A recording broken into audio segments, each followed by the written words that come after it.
Hello दोस्तों। स्वागत है आपका हमारे यूट्यूब चैनल कॉमिक फैन पर। चलिए दोस्तों शुरू करते हैं डोगा और एंथोनी की रोमांचक कॉमिक्स ठंडी आग का दूसरा भाग। तुमने ठीक कहा डोगा, तुम्हारे अदरक चाचा बड़े सही वक्त पर यहाँ पहुँचे हैं, क्योंकि यहाँ तुम्हारी आंखों के सामने मैं इनके जिस्म की चमड़ी को बड़े आराम व इत्मीनान से उधेड़ सकता हूँ। ओह नहीं, नहीं रुक जा एंथोनी, अपने हाथ रोक ले। ये हाथ अब उस जिस्म को खून से लाल किए बिना नहीं रुकेंगे डोगा, क्योंकि मुझे हर उस आदमी पर जुल्म करने में मजा आएगा जिसके जिस्म पर पड़ी चोटों का दर्द तुझे होता होगा।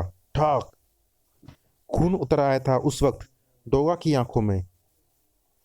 एंथोनी के जिस्म के परखच्चे उड़ा देने के लिए आगे बढ़ा वह, मगर इसी पल 4 कदम पीछे उछल गया वह। ओह, ये एंथोनी की उस अदृश्य शक्ति का वार है जिसने मुझे पहले भी टेरेस से धक्का दिया था। डोगा को जकड़ लिया था उन अदृश्य शक्तियों ने। ओह, ऐसा लग रहा है जैसे लोहे के शिकंजों ने जकड़ लिया हो मुझे। हथौड़ों के प्रहार जैसी पड़ रही थी वे चोटें डोगा पर। अदरक चाचा को हाथ मत लगा एंथोनी। उफ, घबराओ नहीं डोगा, मैं तुम्हारे अदरक चाचा को मारूंगा नहीं। उनका खून व जख्मों से भरा जिस्म बैंडेज बांधने के लिए तुम्हारे वास्ते छोड़कर जाऊंगा, मगर मैं तेरे जिस्म को बैंडेज के लायक भी नहीं छोड़ूंगा एंथोनी। रुक जा। आह, धाड़। अदरक चाचा के हाथ भी एंथोनी पर प्रहार करने के लिए उठे थे, मगर वे एंथोनी को छू भी ना पाए थे, क्योंकि बीच में ही प्रिंस जो आ गया था अपने कोवा साथियों को लेकर।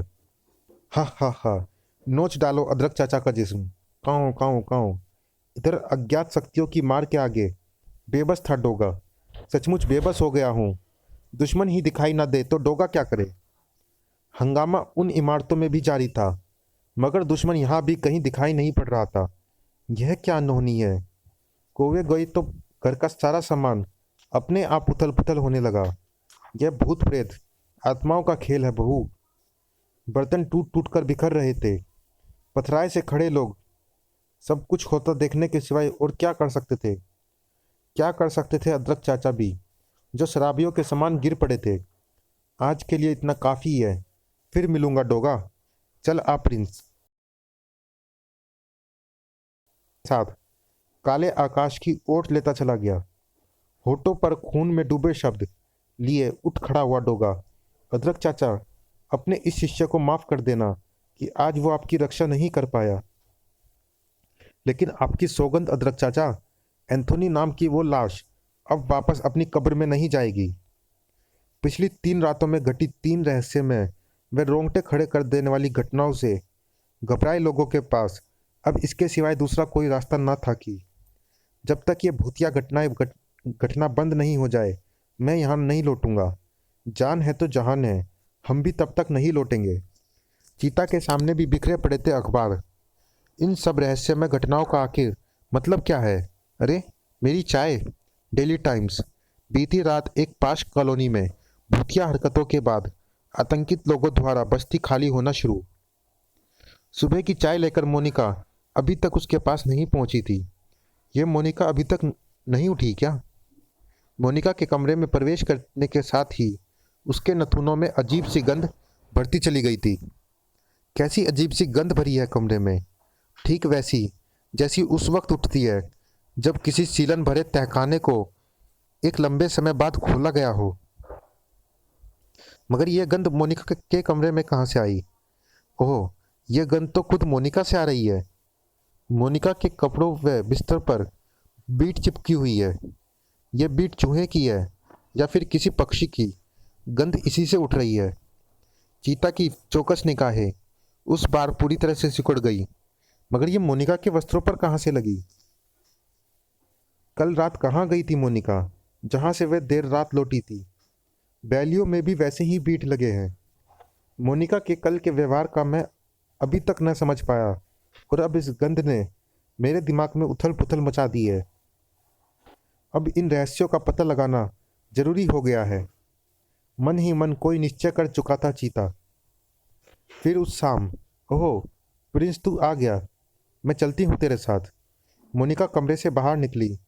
मगर आज इस बात से वह अनजान थी कि चीता चीते की तरह दबे पांव उसके पीछे था। एक कौवे को कल उस वक्त भी मैंने खिड़की के बाहर देखा था जब मोनिका एल्बम को नष्ट करने की कोशिश कर रही थी, और आज भी मोनिका इस कौवे के पीछे पीछे ही जा रही है। कौवे का मोनिका से क्या संबंध है? उफ, सब कुछ उलझन भरा है। पीछा जारी था और यहाँ गुर्र भों भों आ गई तुम चारों। मैंने तुम्हें एंथोनी का पीछा करने के काम पर लगाया था। मुझे बताओ कि तुमने अपना काम पूरा किया या नहीं।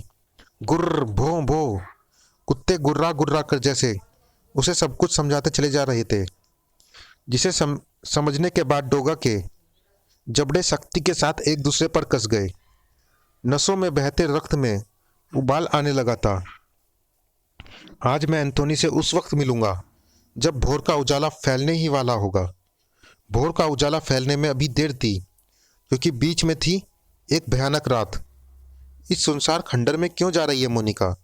साएं साएं कर रहा था चीता का मस्तिष्क। मन में चल रहे शंकाओं के तूफान के साथ ही उसने खंडर में प्रवेश किया।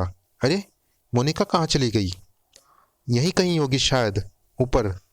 उफ, यहाँ वैसी ही गंध फैली हुई है जैसी आज मैंने मोनिका के कमरे में महसूस की थी। इसका मतलब वह इसका मतलब वह कल रात भी यहाँ आई थी, मगर क्यों? अजीब सी सनसनी ने उसके जहन में खलबली मचा दी थी। एक तूफान यहाँ भी जन्म ले रहा था। आओ मोनिका, आज वक्त आ गया है। आज मैं तुम्हें उस अनोखे संसार में ले जाऊंगा। मुझे उस पल की ही प्रतीक्षा है एंथोनी। एंथोनी के प्रेम पास में किस कदर फंस गई थी मोनिका। उसके एक आदेश पर शायद अपनी जान तक दे डालती। आओ, काओ काओ। मदहोशी उसकी आंखों व उसके शब्दों के जर्रे जर्रे में दिखाई दे रही थी। तुम्हारा वो संसार कहाँ है एंथोनी? मुझसे अब और सब्र नहीं होता। बस मोनिका, कुछ ही क्षणों में तुम वहाँ होगी। वहाँ पहुंचकर ठहर गया एंथोनी। आओ मोनिका, उस ओर है हमारा वही अनोखा संसार। काओ। तो फिर तुम यहाँ क्यों रुक गए हो एंथोनी? मुझे वहाँ ले चलो। तुम अपनी मंजिल तक आ पहुंची हो मोनिका। सुर्ख हो उठी एंथोनी की आंखें भेड़िए के समान चमक रही थी। आज से यही तुम्हारे सपनों का संसार है। प्रवेश करो मोनिका। मोनिका के लिए तुम्हारा आदेश सबसे बड़ा स्वर्ग है एंथोनी। प्रिंस की खामोश चमकीली निगाहें जैसे कुछ समझने की चेष्टा कर रही थी। काओ, जैसे सब कुछ समझती चली जा रही थी।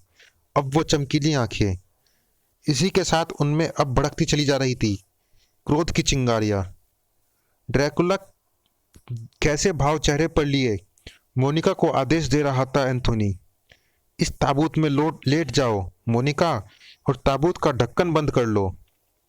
ठीक इसी पल अप्रत्याशित रूप से प्रिंस एंथोनी पर झपट पड़ा। प्रिंस, ये क्या कर रहा है तू? प्रिंस, तू मुझ पर वार कर रहा है? एंथोनी के शब्दों में जवाब दे पाता तो बिफर कर कह उठता प्रिंस कि हाँ, वार कर रहा हूं मैं तुम पर भी, क्योंकि तुम्हारे सीने में लगी बदले की आग तुम्हें आज एक निरपराध, निर्दोष व मासूम लड़की की क्रूर हत्या कर डालने के लिए उकसा रही है। रुक जा प्रिंस, रुक जा। चीख पड़ता प्रिंस कि नहीं, मैं तुम्हारा साथ अभी तक देता आया हूं, मगर तुम्हारे हाथ तो निर्दोष हत्या नहीं होने दूंगा। तू पागल हो गया है क्या प्रिंस? हाँ, मैं पागल हो गया हूं। तुम्हारे बदले की आग में उस मासूम लड़की को होम नहीं होने दूंगा। ऐसा दहाड़ नहीं पड़ता क्या प्रिंस? खून का बदला खून। तुम्हारा ये कानून उनके लिए तो ठीक है जो दरिंदे हैं, शैतान हैं, हत्यारे हैं। उस लड़की ने तो तुम्हारा कुछ नहीं बिगाड़ा। उसमें और जूली में क्या फ़र्क है एंथोनी? तुम्हें मैं ऐसा नहीं करने दूंगा, किसी भी सूरत में नहीं, अपने जीते जी हरगिज नहीं। चीख चीख कर यही कहता ना प्रिंस। उफ, मैं समझ गया कि उस लड़की की मौत तुझसे बर्दाश्त नहीं हो रही। दहाड़ पड़ा एंथोनी। मैं तुझे पहली और आखिरी बार कह रहा हूँ प्रिंस, चेतावनी दे रहा हूँ तुझे कि मेरा काम खामोशी से कर लेने दे। समझने की कोशिश कर।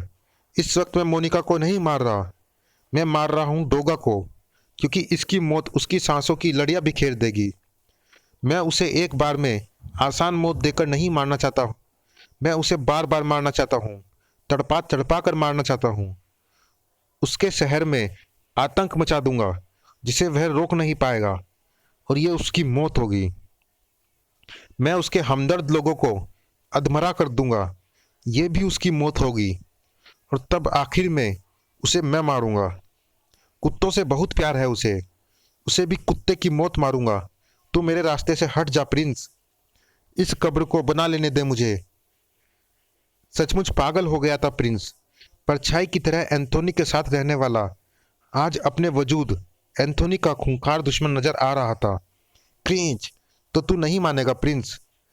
तब फिर मजबूर ही समझ मुझे।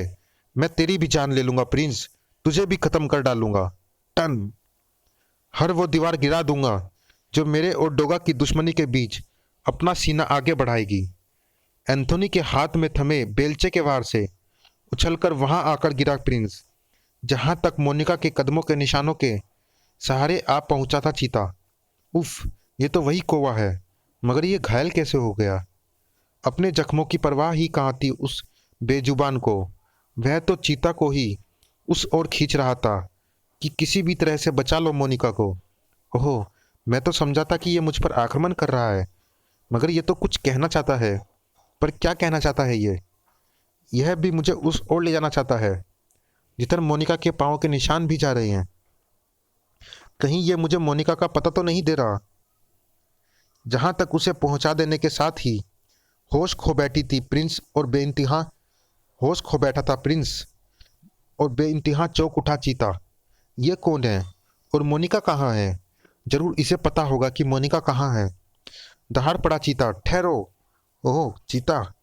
इससे पहले कि चीता ये समझ पाता कि वो उसे कैसे जानता है, एंथोनी पड़ले के समान उस पर टूट पड़ा। मौत भी कभी ठहरी है चीता? उफ, मैं जानता हूँ चीता कि तू यहाँ क्यों आया है, अपनी बहन को बचाने। तड़ाक, जिसकी कि मैं यहाँ जिंदा कब्र बना चुका हूँ। एंथोनी के मुंह से इतना सुनते ही दहल गया चीता का पूरा जिस्म। कब्र? जिंदा कब्र? कहाँ? पता कमीने, कहाँ कब्र बनाई है तूने मेरी बहन की? सारी कब्रें खोद कर देख ले चीता, क्योंकि मैंने भी सारी कब्रों को खोदने के बाद ही उसकी कब्र बनाई है, ताकि कोई ताजी बनी कब्र तक आसानी से ना पहुंच जाए। हा हा हा। उसने ठंडी आग में जकड़ दिया था चीता को। ठंडी आग जो जलाती नहीं बल्कि तड़पाती है, बेबस कर डालती है। फर्र धप। अब तू यहाँ से टूट फूट कर ही वापस जाएगा चीता। फिर जब तुझसे मिलने डोगा आएगा तब तू उसे बताना कि तुझे एंथोनी ने मारा है। एंथोनी यानी डोगा की मौत ने। उफ! बुरी तरह चकरा कर ढह गया था चीता। ठीक उसी पल च्यूम की आवाज के साथ ही खंडर की एक एक ईंट कूद गई। धड़ की आवाज के साथ मिट्टी तक में सिरहन दौड़ गई। धम की आवाज के साथ सहम गई हवा भी। धाड़ की आवाज के साथ चेहरे पर भूकंप लिए सामने खड़ा था डोगा। डोगा आ गया है एंथोनी। अब चीता नहीं बल्कि तू कहेगा कि मुझे डोगा ने मारा है। गुर्र मोती! डोगा की पुकार पर मोती आ पहुंचा। एंथोनी, लाशें कब्रों में ही शोभा देती है और आज मैं तुझे वहीं पहुंचा दूंगा। ओह! तड़प उठा एंथोनी, क्योंकि पानी उसकी कमजोरी था। पानी को देखकर दहशत से भर उठता था एंथोनी। दिमाग की समस्त नसें झंझना उठती थी। आंखों के आगे नाच उठते थे वो दृश्य, जब पानी ने में डूबकर तड़प तड़प कर दम तोड़ बैठा था वो। नहीं, हाइड्रोफोबिया का शिकार वह आज तक भी था, और डोगा उससे हुई पिछली टक्कर के कारण उसको यह रहस्य जानता था। अब उसके होठों पर सिर्फ एक ही नाम था, प्रिंस। अब मुझे बचा प्रिंस, रोक इन्हें, वरना मेरा बदला अधूरा रह जाएगा। घायल प्रिंस उसकी आवाज़ सुन भी रहा था या नहीं। पानी के सामने विवश था एंथोनी, और विवश थी उसकी सारी शक्तियाँ। तेरी एक कब्र नहीं बनाऊंगा एंथोनी, तेरे जिस्म के सैकड़ों टुकड़ों का पूरा कब्रिस्तान बनाऊंगा। बीसियों कुत्तों के शोर से कांप उठी खंडर की धरती। वो देख, तेरी चमड़ी को उधेड़ने के लिए चली आ रही है मेरी कुत्ता फौज। भयानक ढंग से गुर्राते हुए कुत्ते एंथोनी। नहीं! प्रलयंकारी हंसी होठों पर लिए कह उठा डोगा। देख एंथोनी, भोर का उजाला फैल रहा है। ये भोर तेरी दहशत में जी रहे लोगों के जहन से मौत का अंधेरा भी दूर करेगी, क्योंकि आज तेरे शरीर की क्रियाएं शांत होते ही मैं तेरे इस जिस्म को जलाकर राख करने वाला हूँ। नहीं, अपने मस्तिष्क को नियंत्रित करता लड़खड़ाता हुआ उठ बैठा चीता भी। डोगा, मोनिका, उसे बचा लो। इस शैतान ने उसे किसी कब्र में बंद कर दिया है। मोनिका। चीता होश खो बैठा, मगर यह सुनते ही डोगा की धमनियों में बहता लहू जैसे उसकी कनपटियों पर बजने लगा और पागल सा हो गया डोगा। मोनिका को कब्र में बंद कर दिया तूने एंथोनी। हत्यारे, बता कौन सी कब्र में बंद किया है तूने उसे, बता कमीने। मगर डोगा जानता था कि अब 12 घंटों तक एंथोनी की जुबान को भगवान भी नहीं खुलवा सकते। इधर बेजान होकर लुढ़क गया एंथोनी का जिस्म, और तब डोगा के आदेश पर कुत्ते एंथोनी को छोड़कर वहां फैली पड़ी उन सैकड़ों कब्रों पर कूद पड़े और मिट्टी को पंजों से कुरेदने लगे। जल्दी करो मेरे कुत्ता मित्रों, मोनिका को कुछ हो गया तो जिंदा नहीं रहेगा डोगा भी। जुनून सा सवार होता चला जा रहा था उस पर। छाती फटी जा रही थी डोगा की। अब समझ में आ रहा था उसे मौत के उन गुलाबों का रहस्य जो मोनिका उसके लिए लेकर आई थी। वह समझ गया था कि उस पर एंथोनी का मनहूस साया पड़ा हुआ था। कितनी कब्रों को खोद पाता वह और उसके मित्र। उफ, तुम कहाँ हो मोनिका, कहाँ हो तुम? बस एक बार बाहर आ जाओ, फिर तुम्हारी आंखों के सामने ही मैं उस शैतान मुर्दे को अग्नि के सुपुर्द करूंगा। मगर खुद कब्र फोड़कर बाहर कैसे आ जाती मोनिका? उन सैकड़ों कब्रों में से उस कब्र का पता अब उसे सिर्फ एंथोनी दे सकता था। और तब उठ खड़ा हुआ डोगा। शायद पूरे एक ज्वालामुखी के सीने में उतना लावा नहीं भरा होगा जितना इस वक्त डोगा के चेहरे पर था। कौन कहता है कि मुर्दा सिर्फ रात में ही जिंदा होता है? आज मुर्दे को दिन में भी जिंदा होना पड़ेगा। और उस ओर निगाहें जाते ही डोगा का दिमाग भग से उड़ गया। अरे, कहाँ गया मुर्दा? मुर्दा यहाँ था, उस पारदर्शक साये के कब्जे में, जो कि सजा का था। डोगा का ध्यान लाश की तरफ नहीं था। अवसर पाते ही मैं लाश उड़ा लाई। प्रिंस, तूने सही वक्त पर रूपनगर पहुंचकर एंथोनी के बारे में खबर दे दी, वरना आज अनर्थ हो जाता। खंडर के बाहर एक एम्बुलेंस उनके लिए प्रतीक्षारत थी। सजा लाश ले आने में कामयाब हो गई।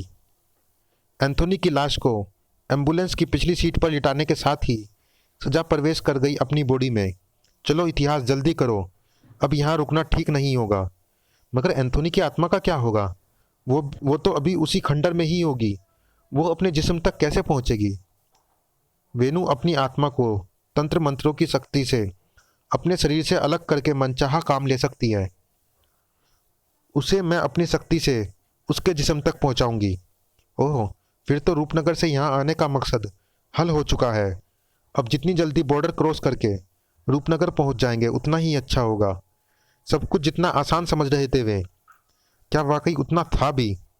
एंथोनी की लाश को उस एम्बुलेंस में लेकर कौन भाग रहा है?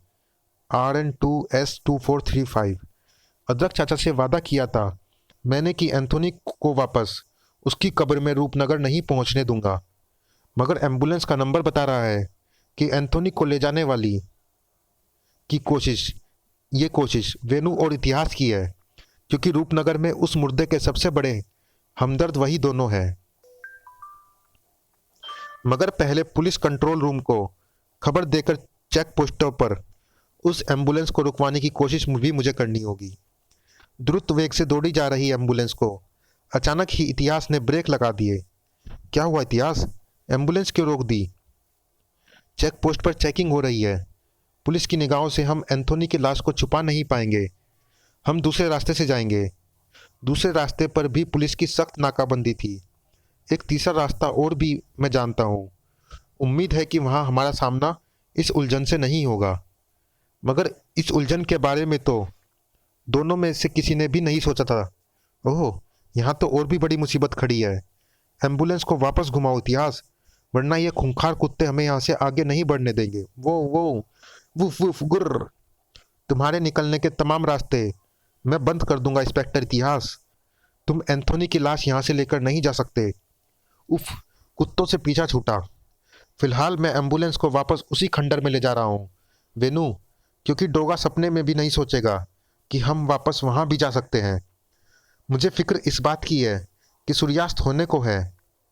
अगर एंथोनी जिंदा होकर फिर नगर में हंगामा मचाएगा तो क्या हम उसे रोक पाएंगे? अगर नहीं रोक पाए तो डोगा से उसका फिर टकराव होगा। और मैं एंथोनी की डोगा से दुश्मनी की वजह के बारे में सोच रही हूँ। ये वजह जूली के अलावा और कोई नहीं हो सकती।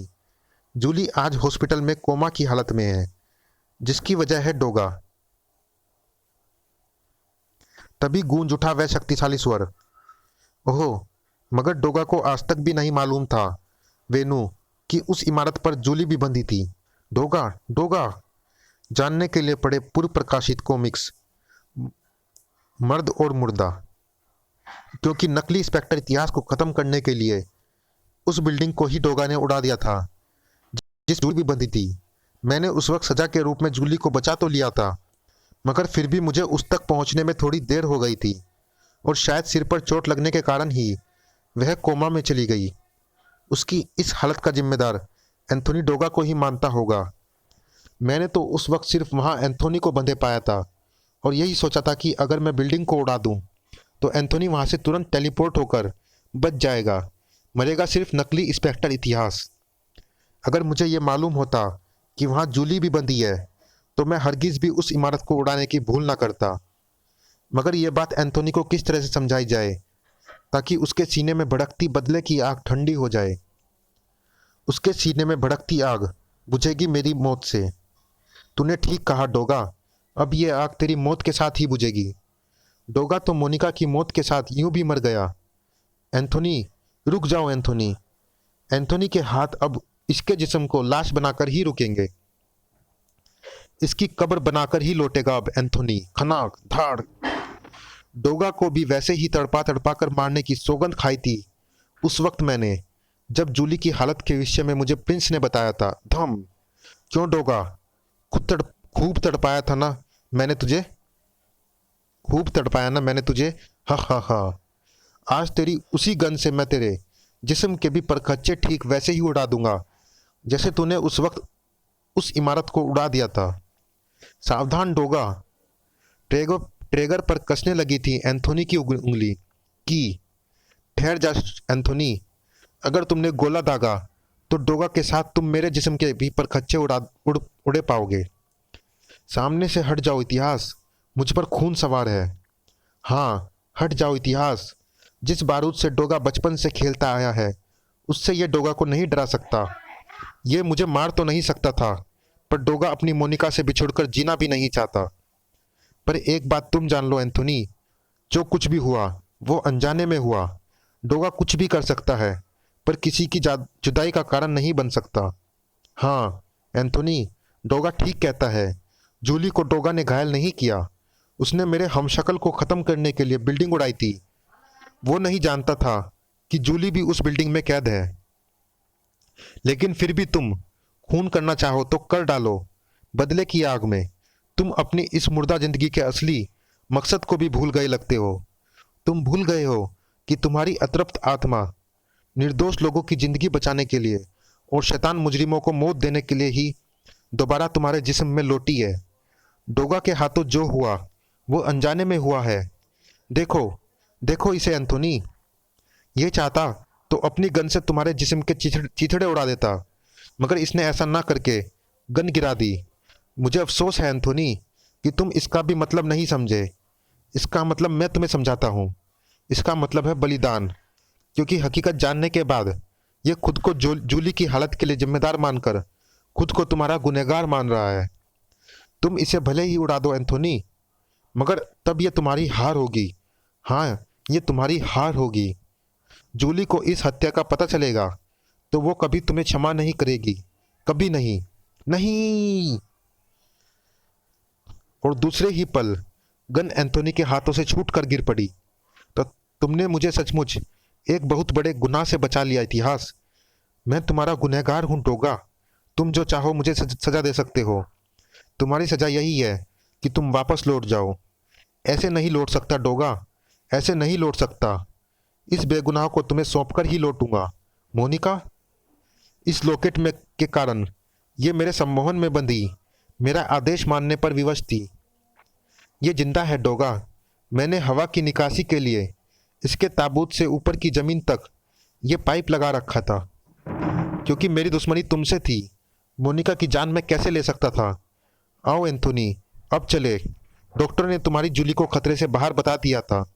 समाप्त। चलिए दोस्तों, इस कॉमिक्स में इतना ही। ये कॉमिक्स आपको कैसी लगी हमें कमेंट बॉक्स में ज़रूर बताइएगा, और कौन सी कॉमिक्स आप हमारे चैनल पर देखना चाहते हैं ये भी आप हमें ज़रूर बताइएगा। मिलते हैं फिर किसी अगली कॉमिक्स में। तब तक के लिए धन्यवाद।